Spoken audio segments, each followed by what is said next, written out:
Okay, let's just be real for a second. Does the world today ever feel like, well, a bit much? Like you're just trying to hold your faith together while everything around you seems to be spinning out of control? If that hits home at all, then you're in exactly the right place. Today, we're going to dive into a book that's basically a toolkit for this very moment. Yeah, that quote, it just nails that feeling, doesn't it? That modern exhaustion. It's a feeling that teens and parents know all too well. The sense of just being completely overwhelmed. And this really sets the stage for a few of the huge crises people are trying to navigate right now. So, what's got everyone so stressed out? Well, for starters, there's this huge cloud of anxiety around AI. The book tells this story about a kid named Aiden.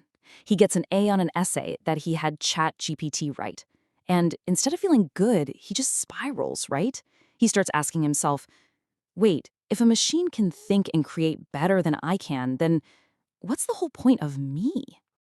And then there's the whole what is even true anymore crisis. You can picture this, right? A guy named Ethan, it's 2 in the morning, and he's just scrolling. His bio teacher says one thing, his Instagram feed is screaming the opposite, and his pastor is saying something totally different. I mean, when you have 1,000 different voices all yelling at you, how on earth are you supposed to know what's real? And of course, when you can't figure out what's real, it's pretty hard to figure out who you are. This leads to a full-blown identity crisis.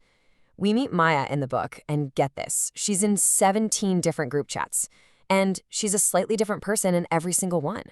You know, she's the church friend here, the activist over there, the perfect daughter in another. She's juggling all these hers to the point where she doesn't even know who the real Maya is anymore. And this one's maybe the toughest one of all, church hurt. The book shares Zoe's story. Her church started getting way more wrapped up in a certain political brand, the author calls it Christian nationalism, than in, what Jesus actually taught. And she just feels completely betrayed, like the one place that was supposed to have her back has totally lost the plot. So you've got AI anxiety, a truth crisis, identity fragmentation, church hurt. Man, that is a lot. So where do you even start to find solid ground? The book makes a bold claim. The answer isn't in another self-help trend or a political movement. It's in something you might have already dismissed, theology. And hey, before you tune out, stick with me. It's not what you think. See, this book totally flips the script on what theology is. It's not about memorizing dusty doctrines or sitting through boring lectures. It's presented as a super practical tool, a way of thinking, a framework, really, for figuring out who God is, who you are, and what that actually means for your day-to-day life. It's about learning how to think clearly and deeply. And the authors are super clear about what this book is not. It's not some fluffy devotional with pretty prayers. It's not a self-help book telling you to just believe in yourself.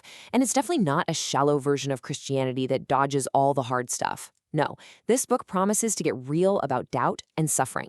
And maybe the best part? It actually trusts you to think. Okay, so that all sounds good, but how does it actually work? Well, the whole book is structured as a practical, step-by-step guide. It's about building a worldview that actually makes sense from the ground up. It's all laid out in 4 really logical parts. Part 1 starts at the very beginning. Can we even know what's true? From there, it moves to, okay, so who is God really? Then it tackles the big one. What went wrong in the world and who is Jesus? And finally, it all lands on the most important question. So what? How do we actually live this out? See how each step builds on the one before? It creates this really solid structure. And inside each part, every single chapter is designed to connect these huge ideas to your actual life. This isn't just theory. You get a story about a teen and an adult, you get scripture to ground you, a clear explanation of the theology, and then boom, real-world application. It even has this awesome section called Real Talk that tackles the objections and questions that you're probably already thinking. It's like they know. Let's see how this plays out. Remember Aiden from the beginning? The kid freaking out about AI? The book takes that super modern fear of his and connects it right back to this ancient, powerful idea called the imago Dei, the belief that you are made in the image of God. So your value, it has nothing to do with how productive you are or what you can create. It's baked into who you are because of who made you. So who's the target audience here? Well, it was definitely written with teens in mind, but something cool happened. Parents started picking it up for themselves. So if you're a teen, this book is for you because it takes your hardest questions seriously. No one's going to talk down to you or give you some watered-down answer. And if you're a parent, this is a fantastic tool to help you really get what your teen is going through. And maybe even more than that, it's a chance to look at your own beliefs. It's really designed to be a bridge to open up those deeper conversations. And you don't have to use it just one way. It's super flexible. You can read it straight through, cover to cover, and build that whole foundation from the ground up. Or if you're in the middle of a crisis right now, you can just jump straight to the chapter that speaks to it. And it's also set up perfectly for a family or a small group to go through together. Look, everything we've talked about really points to one big idea, the core philosophy of this whole book. Your hardest questions aren't something to be afraid of. They're something to embrace.